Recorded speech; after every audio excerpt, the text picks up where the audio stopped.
Hey everyone, it's QuickyBaby and welcome back to World of Tanks, and in today's video I plan to answer one of my most frequently asked questions of all time: what is the first tier 10 tank that you should get? Now, firstly, I want to clarify, you should definitely play this game for fun and not just be on a mission to be able to unlock all of the different overpowered tanks in World of Tanks. And that's definitely the best way to do it. So I think that if you've got the time and you want to mess around down all of the tech trees, just play towards a tank that you think looks like the one for you. Try and pick a vehicle that either looks cool or that has a playstyle that's going to match how you would like to play World of Tanks. However, some people are not going to want to watch a bunch of the YouTube videos on this channel to get an idea of what all of the tier 10 tanks are like.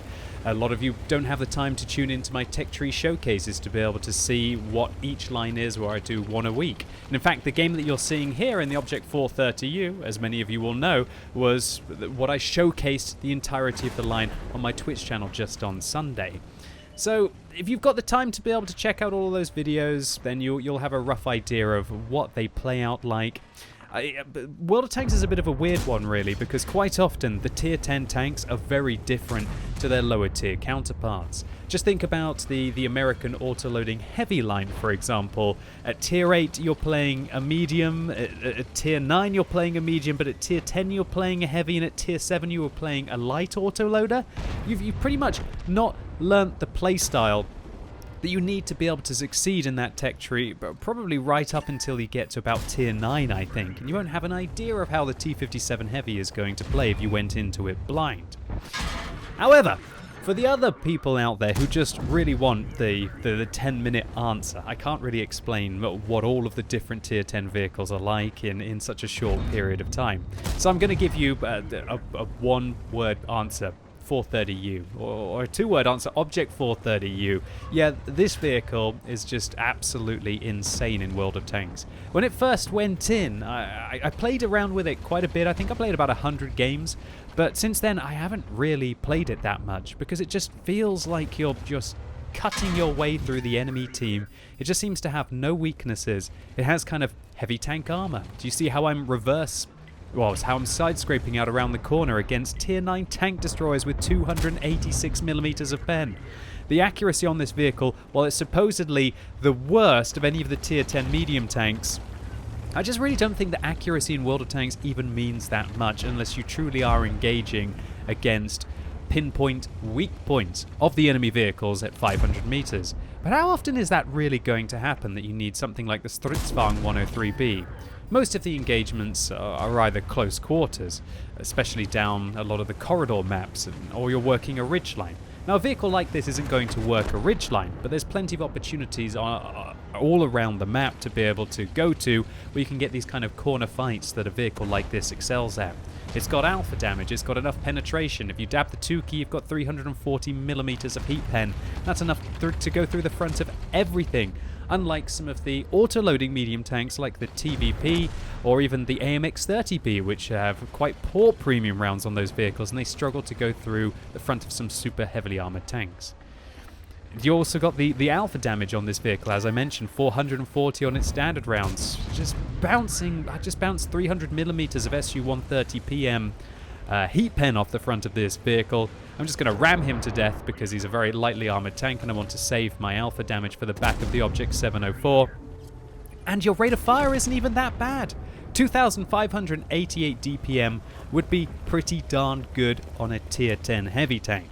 It's not 10 out of 10 for a medium, but remember this isn't really a true medium. The only thing that it has medium's, shall we say, capacity, the only true medium things about this vehicle would be, well, the differences between this and the heavy is that it's got all the mobility to be able to get where it needs. It's got incredible traverse speed on hard terrain, 50 degrees a second, on medium terrain, 42 degrees a second. And of course, as it's a very low profile tank and it's not a heavy, it also has incredible camera rating, both when stationary and also when on the move. Now I'm wiggling my gun in the front of the defender there in front of me to hopefully try and get him to shoot my gun rather than shoot my tank. And I'm tracked for the second time. I don't have a repair kit, and I notice there's a Type 4 heavy down the alleyway. I turn, I kill the defender, and then I see that the Object 252U on the enemy team is actually shooting at my defender, so that's going to be an easy thing to waltz towards. You can facehug in this tank. You can trade with the higher alpha damage than it has in any of the tier 10 medium tanks apart from the 121. You've got the camo to be able to make plays that a heavy tank can't, and you're not hampered on the view range as well. For some reason this tank gets 400 meters view range. So if you're so inclined and you want to use coated optics on this vehicle and you've got a decent crew, you can still get up to about 490 if not 500 meters view range with a fully tricked out crew and some consumables.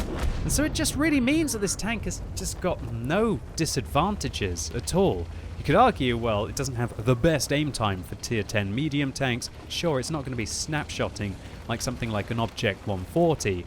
But when you have all of the other capacity of the tank, do you really need to play that kind of clutch, finesse-style World of Tanks combat at tier 10 when you're engaging your targets with quick precision, with decent aim time and good gun handling? Talking about gun handling, the gun handling on this tank is not bad at all. And furthermore, with, as I mentioned, the ground resistances, you can just whip your way over terrain to be able to close the distance with your opponents to negate that aim time or even that accuracy disadvantage. Having finished off the... Well, actually, sorry, we didn't finish off the T-54. It's actually the defender on our team who managed to shut him down. Now we're going to be turning our attention to this T-110E5. But as I'm firing a heat round, I'm a bit nervous about firing it into the side because the tracks will be able to protect his armor. Now we're loading an AP round, as we know that he's got no chance of being able to turn the vehicle round quickly. We put one into his tracks. He actually manages to ammo rack us and track us there with a heat round. I thought that the tracks might absorb that, but we're going to be able to finish him off. The 385 damage, you can be pretty darn sure that you're going to roll for that with 440.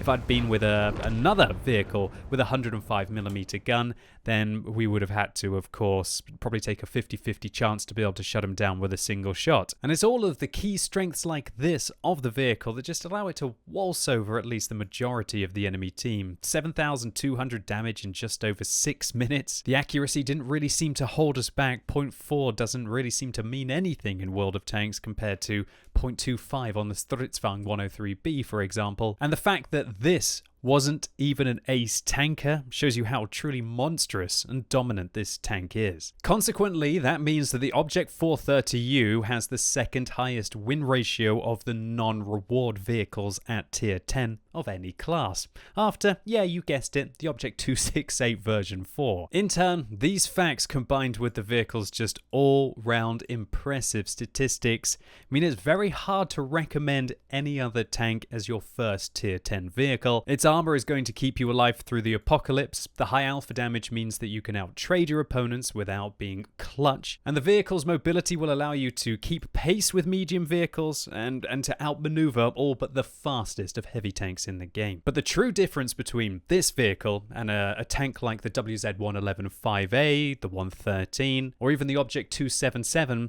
is that its camouflage is outrageously good. In fact, my Object 430U has 36% concealment when stationary and over 27% when moving, meaning that if somebody's got 500 meters view range, they're only going to see you at about 390 meters, which gives the vehicle a huge advantage over heavy tanks and quite a few larger tank destroyers. It's clear to me that the Object 430U seems to be overperforming in World of Tanks, a lot like the Object 268 version 4 still is, but whether Wargaming want to step up and do anything about it is another question. And to conclude, at least until they do something about it, it's really hard to recommend any other tier 10 tank to be your first vehicle in World of Tanks. And if I don't sound like a beacon of happiness in this video while making this recommendation, that's because it's kind of with immense regret that I have to make it.